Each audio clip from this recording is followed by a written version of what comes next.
ఈరోజు ఏదైతే సభలో జరిగిందో అది బయట ఉన్న ప్రజలందరూ చూసి కూడా బాధపడే సంఘటన. ఎందుకంటే కొత్తగా ఎన్నికైన ఎమ్మెల్యేలను కూడా చాలామంది ఉన్నాం. అందరికీ వాళ్ళు ఏం నేర్పియాలనుకుంటున్నారో మరి మాకు అర్థం కావట్లేదు.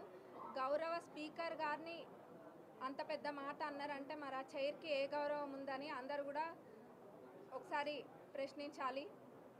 ఖచ్చితంగా వారిని సస్పెండ్ చేయాలి. వాళ్ళ వైఖరి ఎట్లుందంటే మొగుడిని కొట్టి నోరప్ప చెప్పిండ్రు అంటారు కదా, 100% అట్లనే ఉంది.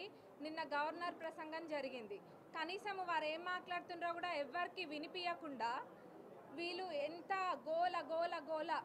ఒక కాలేజ్ స్టూడెంట్స్ లేకపోతే ఏదైనా ఎక్కడికైనా వెళ్తే ఎట్లుంటుందో అంత రాదాంతం.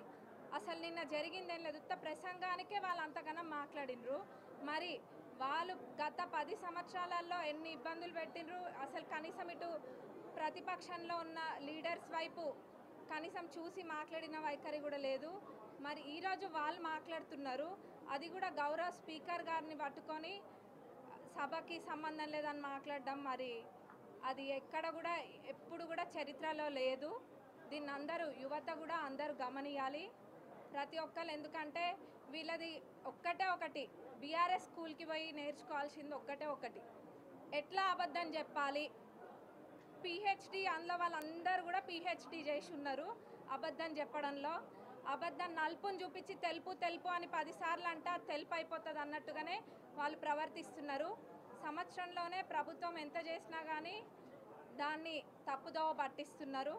అవి అందరూ కూడా గమనిస్తున్నారు. ఇప్పుడు ఇవన్నీ పక్కన పెడితే ముఖ్యంగా వాళ్ళు దళిత ముఖ్యమంత్రిని చేస్తా అని చెప్పి కూడా చేయలేదు. అది చేయకపోతే ఇది చేస్తామని ఏదేదో మాట్లాడినరు. మరి కనీసము దళితులు ఒక స్పీకర్గా ఉంటే కూడా జీర్ణించుకోలేకపోతుండ్రు. మరి వీళ్ళు ఎవరికేం నేర్పాలనుకుంటున్నారో అందరూ కూడా ప్రశ్నిస్తారు. ఖచ్చితంగా వీళ్ళ సస్పెండ్ చేయాలని అందరం కూడా కోరుకుంటున్నారు.